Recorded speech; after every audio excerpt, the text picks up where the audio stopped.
The Vidian High Council's refusal of humanity's alliance proposal would cost both races dearly, but the arrogant fools were too blind to see it. Dennis Perry clenched his fists as he strode out of the council chambers, mind reeling from the cold rejection. After months of delicate negotiations, after laying out all the benefits of partnership and all the rising dangers they faced alone, the Vidians had spat in humanity's face. Dennis thought back to his first interaction with Vidian leadership upon landing on their world earlier that day. High Chancellor Linux had greeted him with barely concealed disdain, radiating skepticism about the proposed human-Vidian pact before Dennis had even spoken a word. As they walked to the meeting, Linux lectured him about his people's long history of isolationism, following a calamitous war with a former ally centuries ago. The Vidians had rebuilt their shattered civilization alone and vowed to never again rely on outsiders for anything. That reluctance was palpable in the council hall as Dennis made his case. He spoke passionately about the advantages of alliance, the sharing of technology and resources, the establishment of trade, the forging of a mutual defense pact to deter aggression. But the assembled ministers seemed unmoved, even suspicious. They interrogated Dennis about humanity's true motivations for seeking partnership. Why would such an advanced species propose joining with a race like them? Dennis lost his patience. Did they not see the looming threats on the horizon that endangered them both? The brutal Zorgan Empire was expanding rapidly, conquering and enslaving all in their path. The outer regions teemed with vicious pirate fleets that raided frontier worlds with impunity. An alliance would grant both humans and Vidians better security through strength in numbers. Continued division invited their destruction. But his pleas fell on deaf ears. Linux informed him the council had voted to refuse humanity's proposal. The Vidians would continue as they always had, alone. Maybe humans could do the same. Reeling from their intractable attitudes, Dennis angrily warned that this was a huge mistake. Linux simply shrugged, confident in his people's ability to endure solo as they had for generations. Fuming but unable to change their minds, Perry turned on his heel to leave. This wasn't over. But then something unexpected happened. As Dennis marched toward his ship, a Vidian aide approached him furtively and pressed an encrypted data chip into his hand, urging him to review the contents aboard his vessel. The aide hinted it contained information someone wanted suppressed. Mystified but intrigued, Dennis slipped the chip into a pocket and boarded his craft. Only later in orbit did Dennis load the chip's data and recoil in shock. The information detailed a rogue Vidian faction's collusion with Zorgon agents to stage attacks and sabotage infrastructure. The goal was to destabilize the alliance negotiations and ensure they failed. It now all made sense why the council had been so obstinate. As he absorbed the staggering implications, Dennis found his shock giving way to grim resolve and cold, calculating fury. The Vidian traitors would pay for their crimes, but the real work was just beginning. This data could change everything. He had to get it to the right people. Humanity's future and the galaxy's fate might hang in the balance. Dennis sat hunched over the comms console in his ship's cockpit, fingers flying over the controls as he relayed the startling contents of the data chip to his superiors back on Earth. The small screen flickered with the grim face of Admiral Janeway as she processed the revelation of Vidian treachery. "This is deeply disturbing," Janeway said, her voice heavy with concern. "If the Vidians are colluding with the Zorgons to undermine our alliance efforts, it could have catastrophic consequences for both our peoples. We need to get to the bottom of this conspiracy, and fast." Dennis nodded, his heart made. "I agree, Admiral. I believe we're only scratching the surface of how deep this betrayal goes. We need more intel on the extent of their collaboration." Janeway leaned forward, her eyes piercing even through the screen. "I'm tasking you with remaining in the Vidian system, Ambassador. Investigate this plot fully. Find out exactly how far up this goes and who the key players are. But exercise extreme caution. If they uncover your efforts, you could be in grave danger." "Understood, Admiral," Dennis replied firmly. "I'll pursue this as discreetly as possible. I have a potential ally, the aide who first provided me the evidence. I'll reach out to them and see what more they know. As the comm channel closed, Dennis sat back, mind racing. He had to unravel this conspiracy, but it would require finesse and secrecy. Lives depended on it.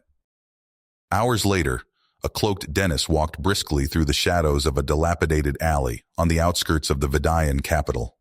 Towering buildings loomed overhead, but the streets here were empty, the glow of the twin moons the only illumination. He was risking everything meeting his informant here, but it was a necessary gamble. A figure emerged from a darkened doorway, face obscured by a hood. Dennis tensed, hand reflexively falling to the concealed plasma pistol at his hip. The figure raised its hand slowly. "Peace, Ambassador," a quiet voice said. "It's Zolix." Dennis released a tense breath, but remained guarded. "You have more information for me?"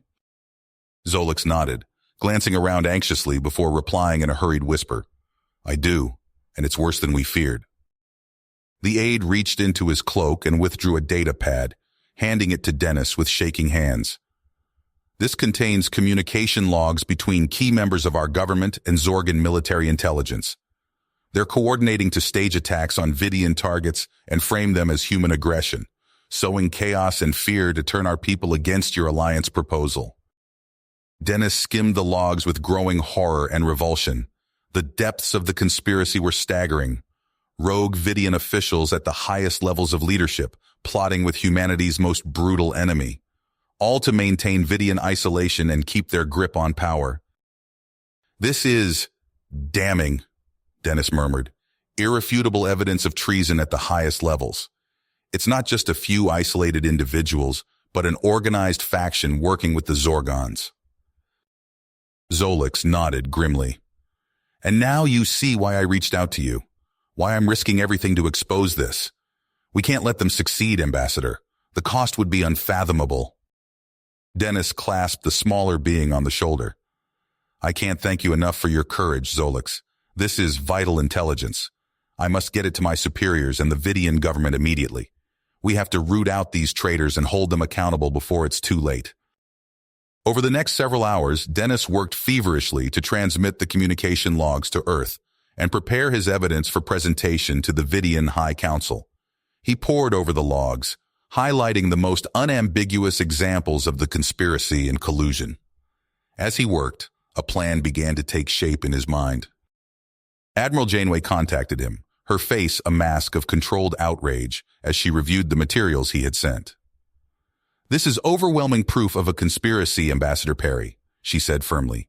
"You must bring this before the Vidian leadership at once. Show them the extent of this betrayal. Give them a chance to redeem themselves by helping us bring these traitors to justice. It's the only way to salvage any hope of an alliance." Dennis was inputting the coordinates to return to the Vidian capital when an urgent incoming transmission broke through. Zolix's face appeared, pale and panicked. "Ambassador!" the aide cried, his voice shaking. "They know.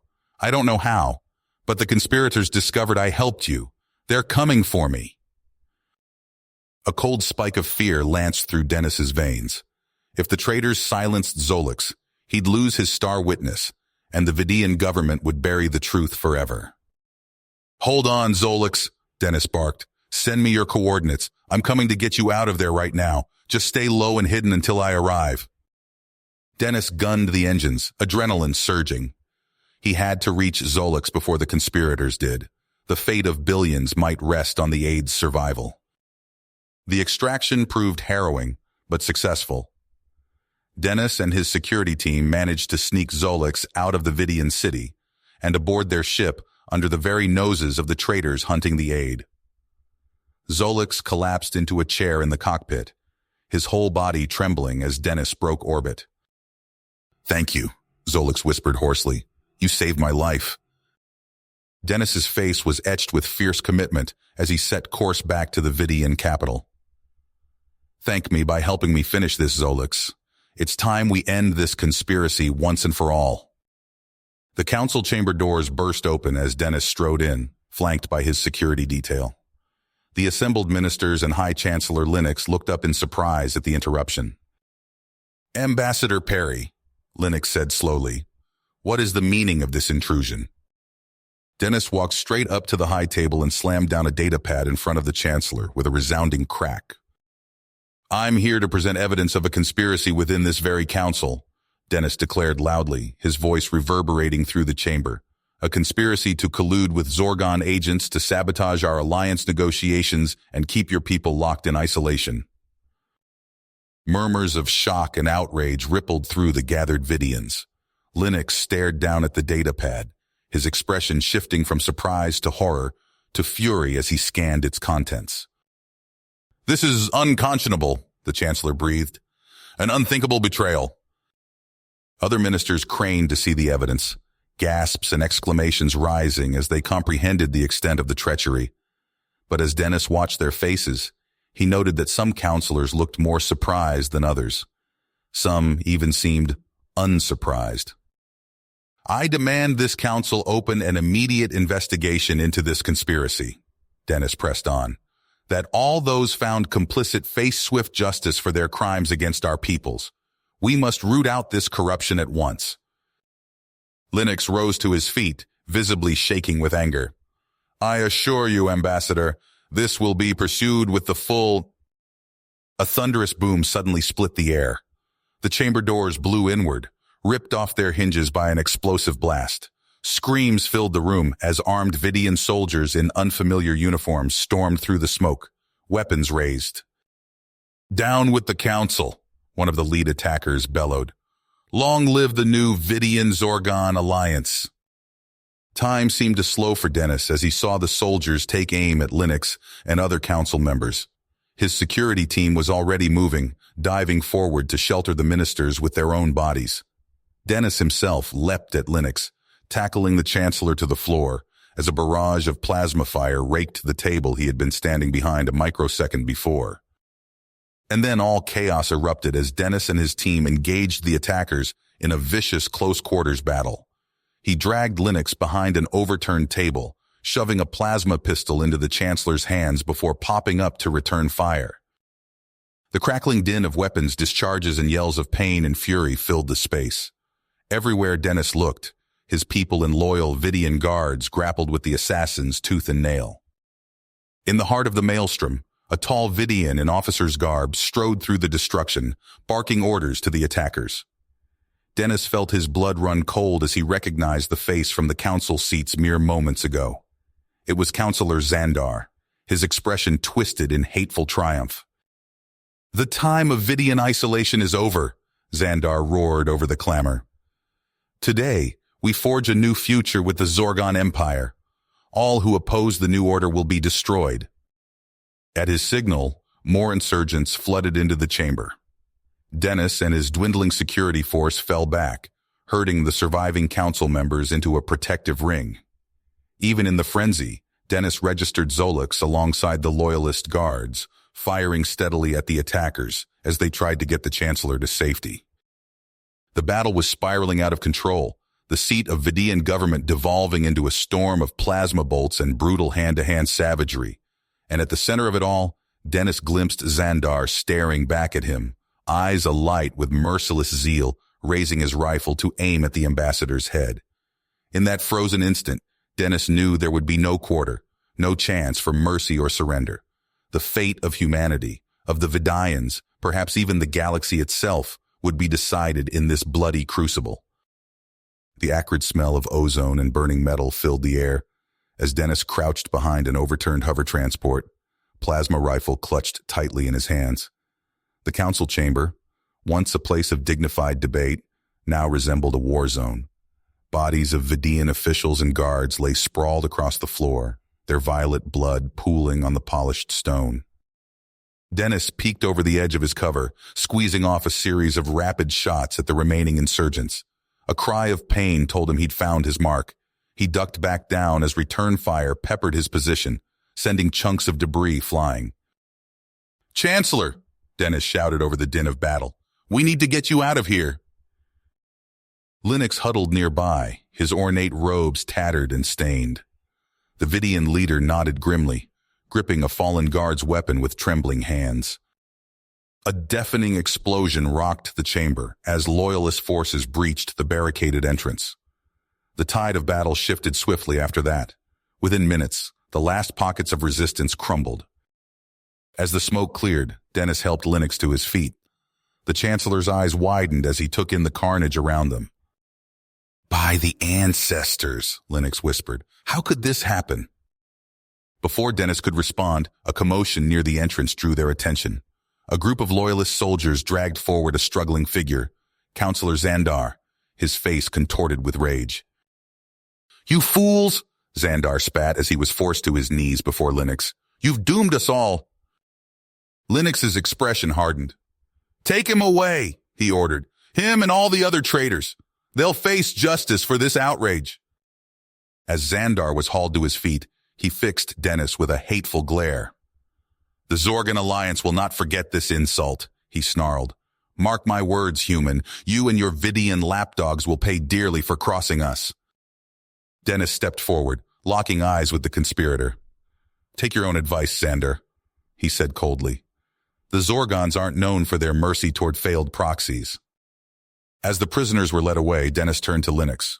"Chancellor, we need to take his threat seriously. The Zorgons won't let this go unanswered." Linux nodded wearily. "Agreed, but what can we do? Our defenses are in shambles."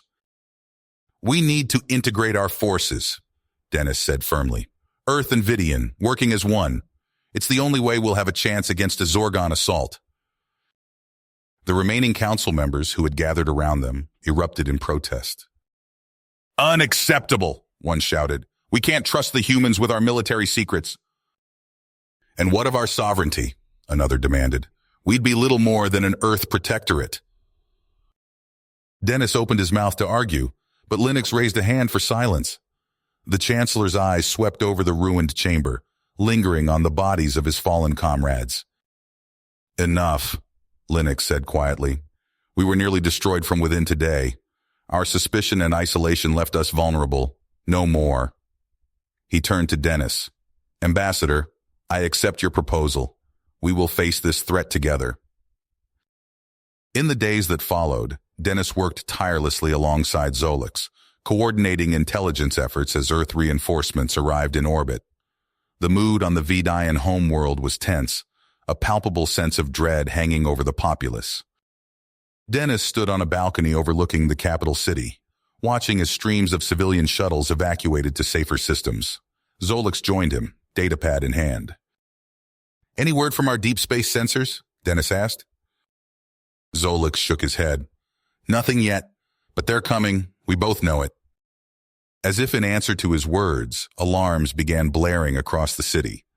Dennis's comlink crackled to life with an urgent message from the orbital defense grid. "Multiple warp signatures detected," a panicked voice reported.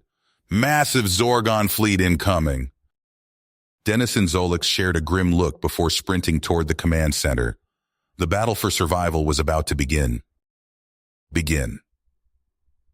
The Zorgon warships loomed large in the view screen, their massive hulls jam-packed with weapon emplacements.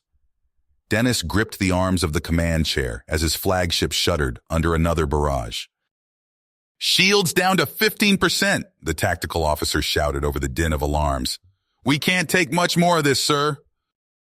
Dennis opened his mouth to respond when a blinding flash erupted from the planet's surface. An impossible sphere of energy ballooned outward at terrifying speed, engulfing Zorgon ships in its path.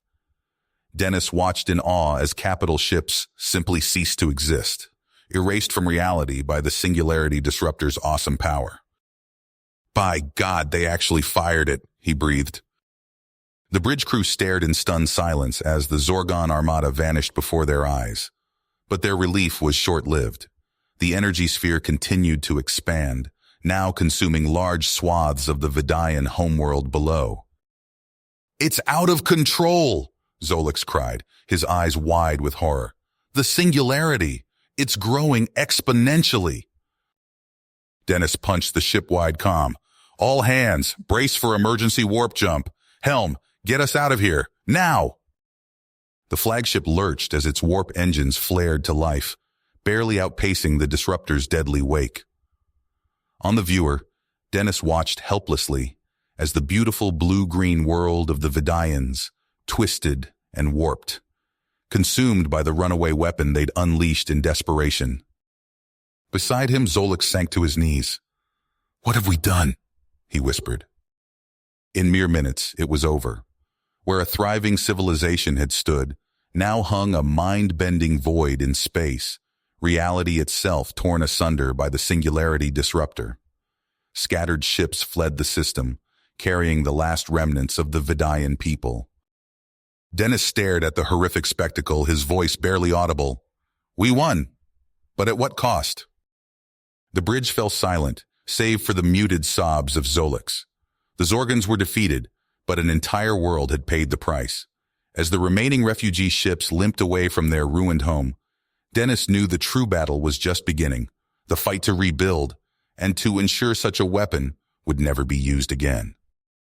The acrid stench of ozone and burning circuitry permeated the bridge of the human flagship. Dennis Perry stood before the main view screen, his eyes fixed on the swirling vortex where the Vidian homeworld once thrived. The silence was deafening, broken only by the occasional beep of malfunctioning consoles. "Status report!" Dennis barked, his voice hoarse from hours of shouting orders. A young ensign looked up from her flickering terminal. "Sir, we've lost contact with 37% of the fleet. The Singularity Disruptor's aftershocks are still interfering with long-range communications." Dennis nodded grimly. He turned to Zolix, who stood rigid beside him. "We need to regroup. Send out short-range pulses to any ships within range. Tell them to rendezvous at these coordinates." As crew members scrambled to carry out his orders, the door to the bridge hissed open. Chancellor Linux stumbled in, his once pristine robes now tattered and stained. His eyes were wide with shock and disbelief. "Ambassador," Linux croaked, What have we done?" Dennis stepped forward, placing a steadying hand on the Vidian leader's shoulder.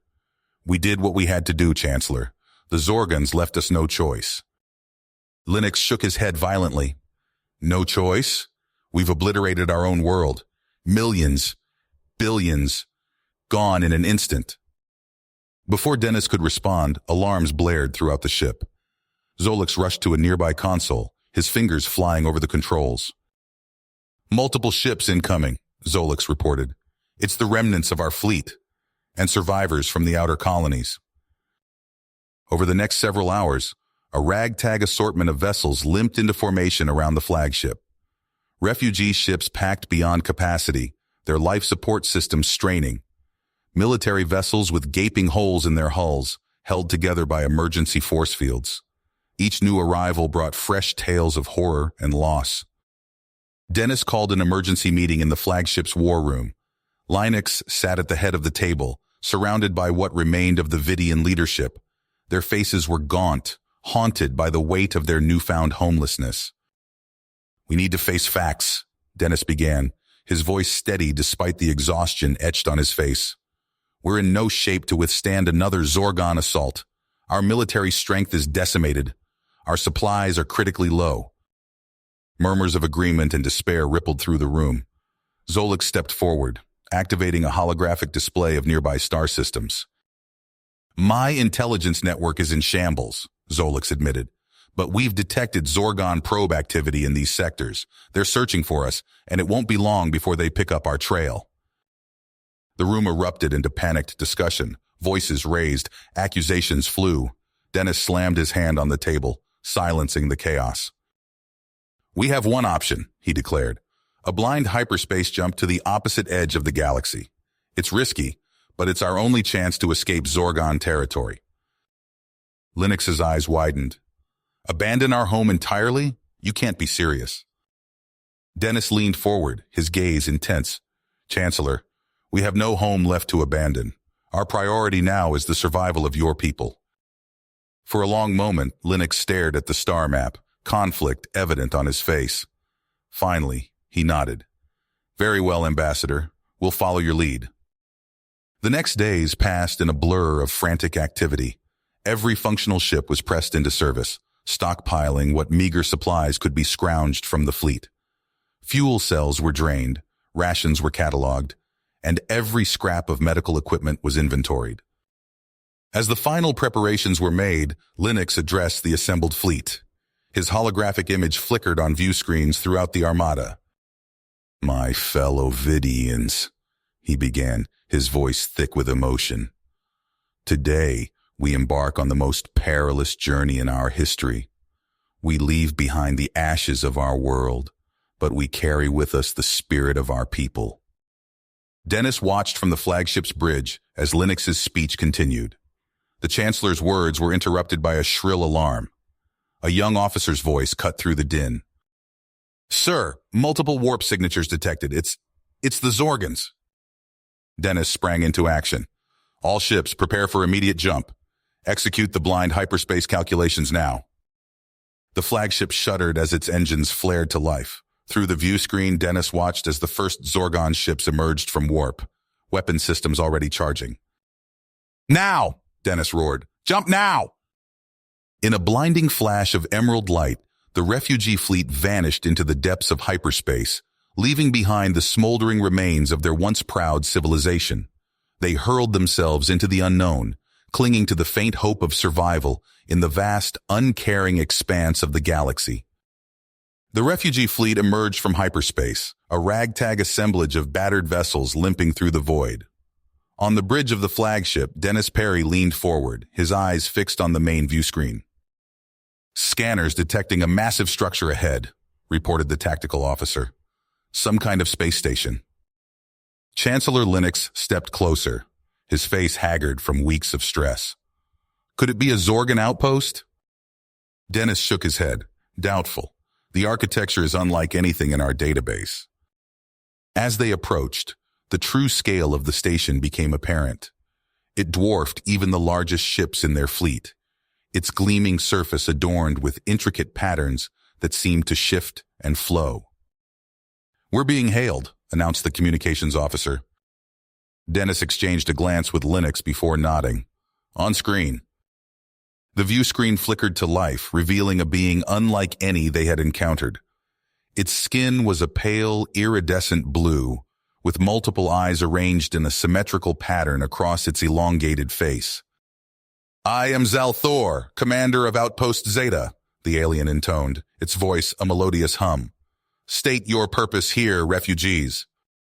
Dennis stepped forward. "I am Ambassador Dennis Perry of Earth, and this is Chancellor Lennox of the Vidian people.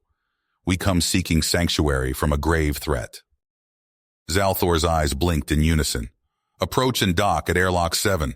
A delegation will meet you there." The transmission cut off abruptly. Dennis turned to Lennox. "Well, it's a start, shall we?"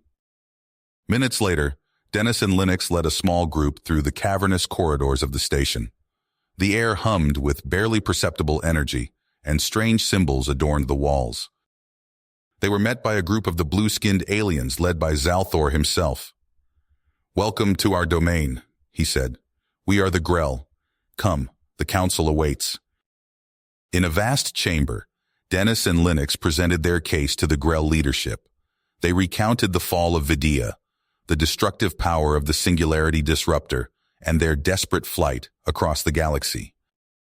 One of the Grell counselors leaned forward, his voice tinged with skepticism. "And what of these Zorgons?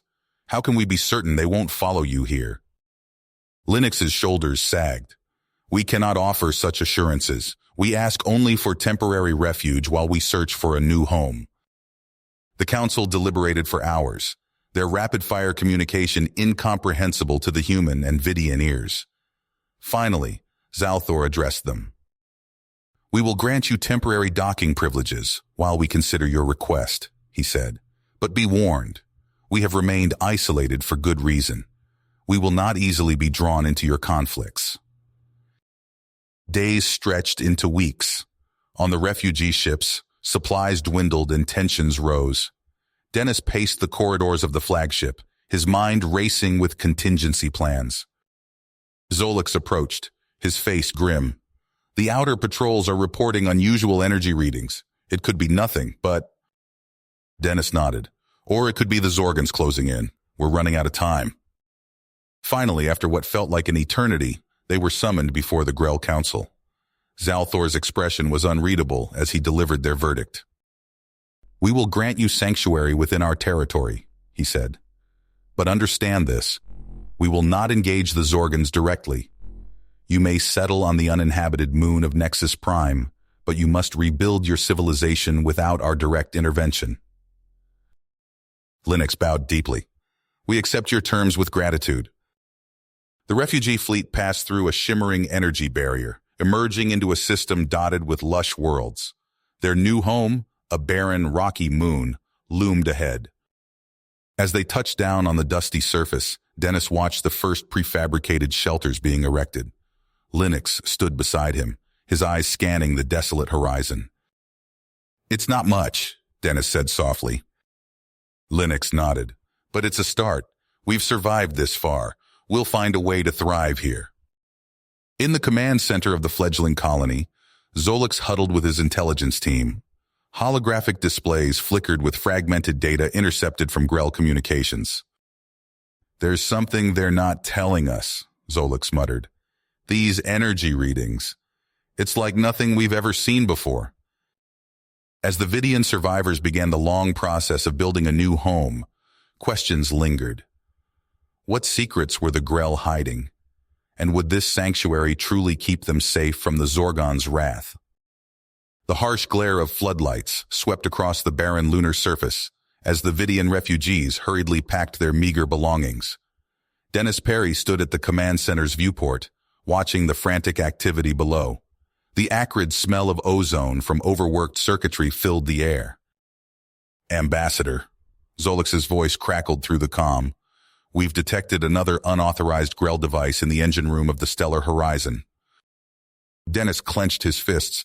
"Disable it! Now!" He strode purposefully down the corridor, boots echoing on metal grating.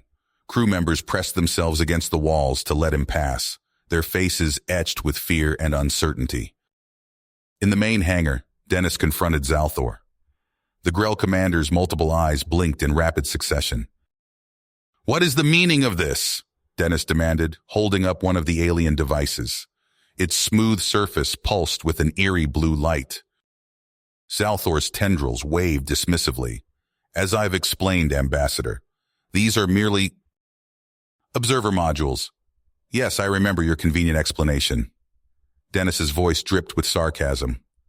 "Funny how these observers tap directly into our navigational and weapons systems." Before Zalthor could respond, alarms blared throughout the facility. A young VDN technician burst into the hangar, gasping for breath. "Sir, General Scars, he's taken the Defiant." Dennis watched helplessly as the stolen warship blasted out of its docking bay, leaving a trail of destruction in its wake.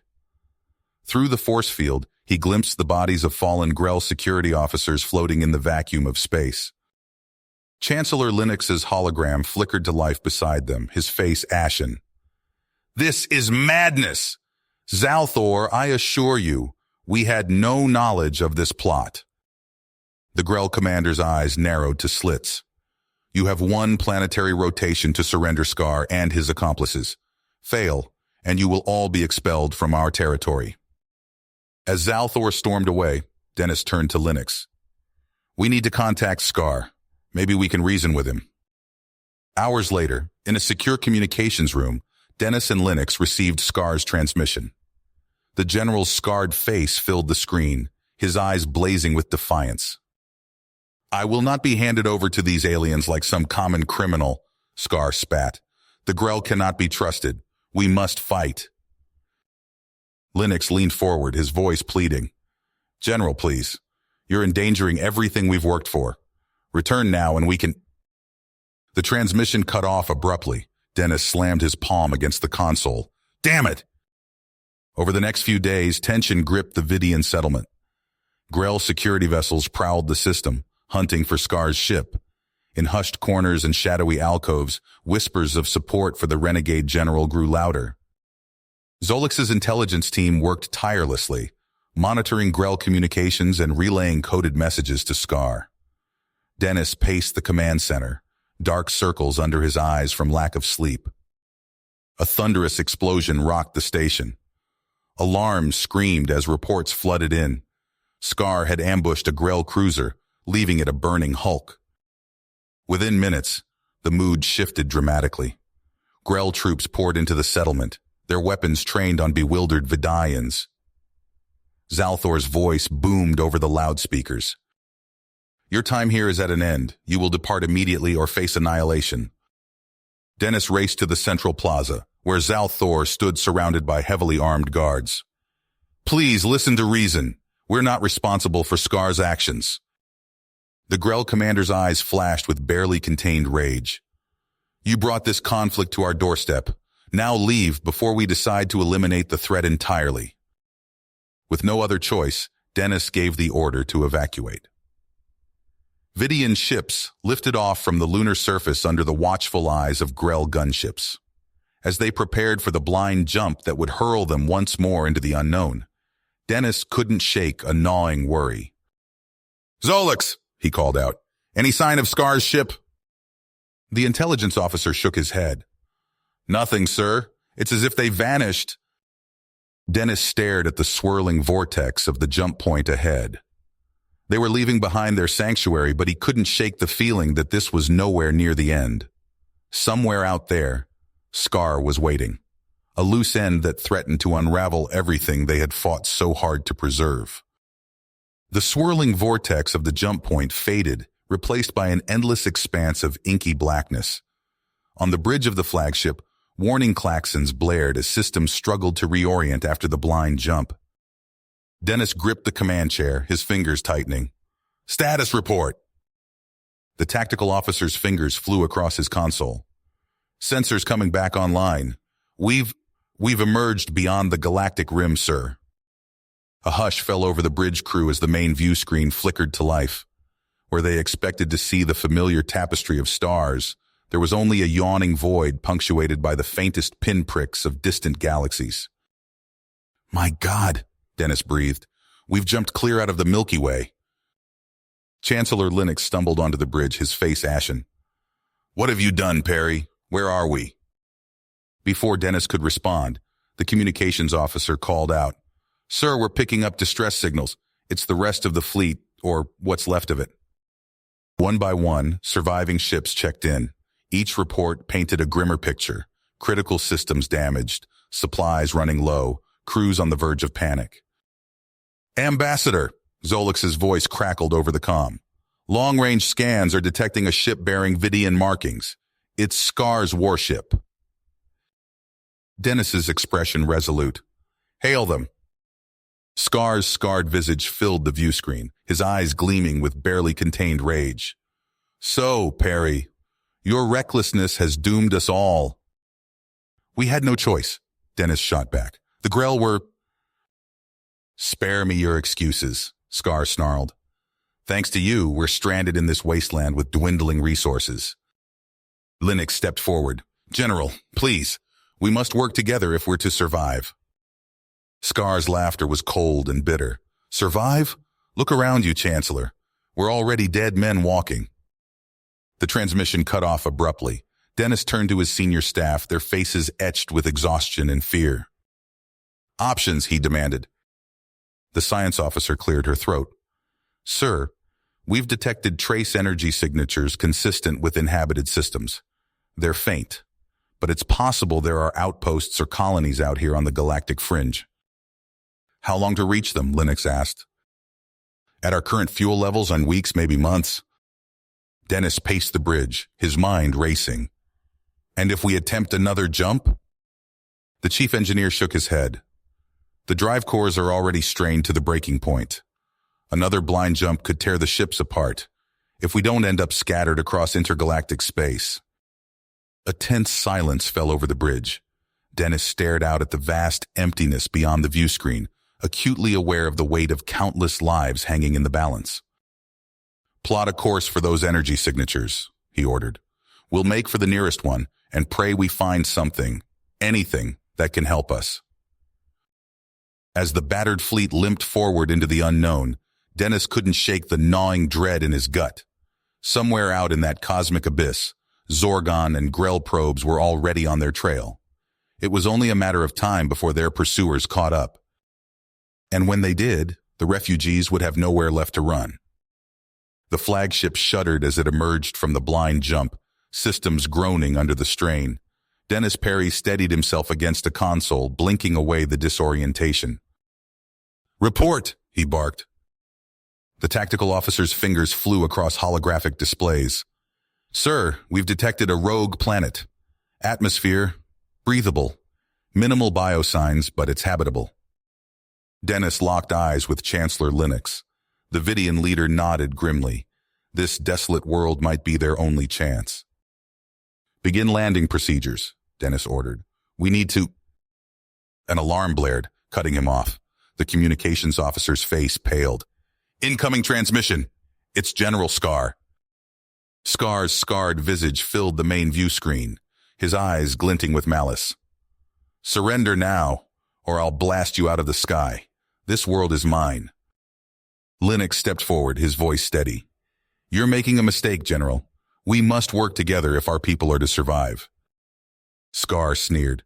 "Spare me your weakness, Chancellor. My way is the only way.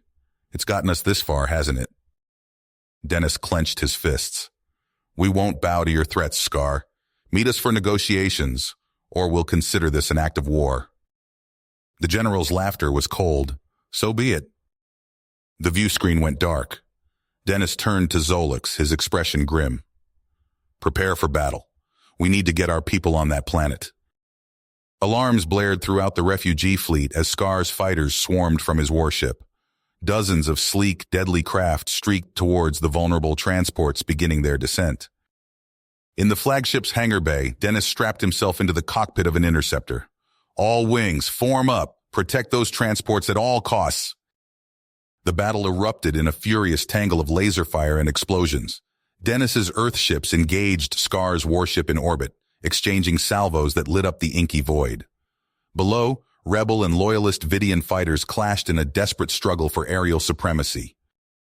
Dennis barrel-rolled, his targeting computer locking onto an enemy fighter. He squeezed the trigger, watching the Rebel craft erupt into a fireball. But for every enemy he downed, 2 more seemed to take its place. "We can't hold out much longer," Linux's voice crackled over the comm. "There are too many of them."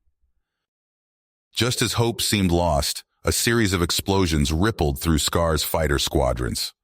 Rebel ships spun out of control, their systems failing. "What the hell?" Dennis muttered. Zolix's voice came through, triumphant. "It worked. The override codes are tearing their ships apart from the inside." With Scar's offensive faltering, the Allied forces seized their chance. Transports streaked towards the planet's surface, ferrying precious cargo of civilians and supplies.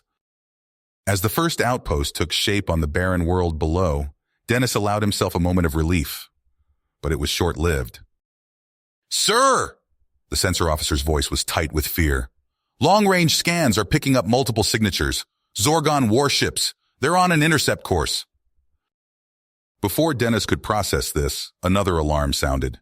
The tactical officer's face drained of color. It's the Grell, sir. A massive fleet closing fast." The bridge fell silent, the weight of their situation crushing down on them. They'd escaped the frying pan, only to find themselves trapped between 2 raging infernos. Suddenly, the comm crackled to life. Scar's voice filled with desperate rage. "This changes nothing, Perry. I will not let you doom us all again." On the displays, Dennis watched in horror as Scar's forces launched a final, all-out assault. Rebel shuttles streaked towards the fledgling colony, while his warship bore down on the Allied fleet. "All hands battle stations," Dennis roared.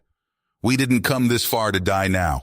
For Earth, for Vidia, for our future. Fight!" The skies above the nameless world erupted in chaos. Allied and Rebel forces clashed in a desperate struggle, even as the Zorgon and Grell fleets drew ever closer. With nowhere left to run, Dennis knew the next few hours would determine not just their fate, but the very survival of their species. The skies above the nameless rogue planet erupted in chaos as the Zorgon and Grell armadas bore down on the beleaguered colony. Dennis Perry stood at the command center viewport, his face grim as he watched the Vanguard ships trade devastating salvos with his orbital pickets. "Status report," he barked, turning to his tactical officer. "Scar's forces have seized the high ground across the colony, sir. They've got us pinned down. Dennis nodded, his mind racing. They were caught in an impossible situation, rebels below, two genocidal fleets converging from above. He opened a secure channel to Zolix. "We need options, and fast," Dennis said, his voice tight. Zolix's reply came back, tinged with a hint of excitement.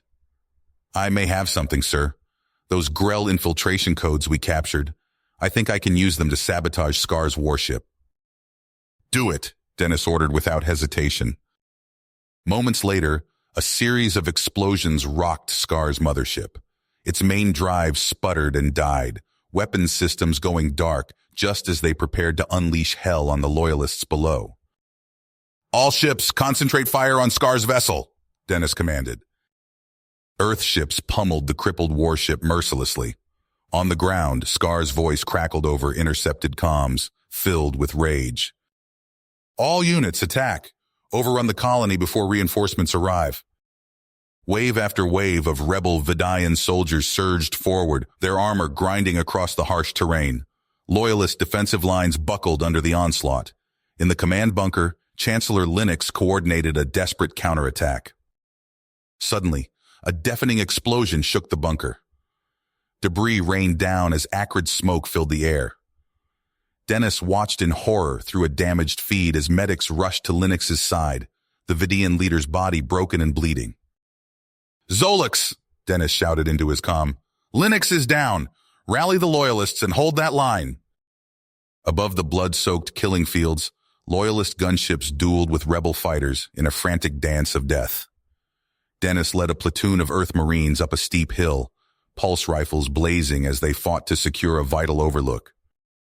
As they crested the rise, a massive shape loomed before them. Dennis's blood ran cold as he recognized the towering form of a Vidian battle mech. The cockpit irised open, revealing Scar's scarred visage. "Your blasphemous alliance ends here, Perry!" Scar roared, bringing weapons to bear. Dennis barely had time to activate his marine exosuit's shield before a barrage of energy blasts tore into their position. He returned fire, his suit's targeting systems locking onto weak points in Scar's armor. The two commanders clashed in a titanic struggle, their elite guards battling fiercely around them. Scar's battle mech stomped forward, crushing debris and bodies alike underfoot. "You've doomed us all!" Scar ranted, his words punctuated by searing plasma bolts. "Tainting our great people with your human filth!" Dennis ducked and weaved, his exosuit system straining as he pushed it to the limit. He managed to flank Scar, unloading a salvo of high-explosive rounds into the mech's knee joint. The battle mech stumbled, giving Dennis the opening he needed. With a final, desperate lunge, Dennis closed the distance. His suit's power fist slammed into the mech's cockpit, shattering reinforced glass. Scar lay within, bloodied but defiant. "It's over, Scar," Dennis panted, his suit's weapons trained on the Vidian general. "Surrender your forces. We can still salvage this." Scar's laughter was chilling. His hand hovered over a concealed panel. "Oh, Perry, it will never be over." A blinding flash erupted from the fallen battle mech. Dennis's world went white as the nuclear shockwave washed over him. He braced for oblivion, only to find himself still standing moments later. As the light faded and radiation alarms blared, the true horror of Scar's final act became clear. Every electronic system on the planet and in orbit went dark, leaving them defenseless as the Zorgon and Grell fleets entered firing range. Dennis watched helplessly as the juggernauts unleashed devastating broadsides, tearing through the Allied Exodus's crippled ships and surface installations. With their defensive systems offline and life support failing, he knew they had only one desperate option left. He opened an emergency channel to what remained of their leadership. "This is Ambassador Perry. We have no choice. Prepare to detonate the atmospheric processors. We'll take these bastards with us." You have reached the end of the story. If you enjoyed this story and want to support us, please leave a like and subscribe to our channel. And for every comment that says 88, I will heart every single one of them. Thank you for your time.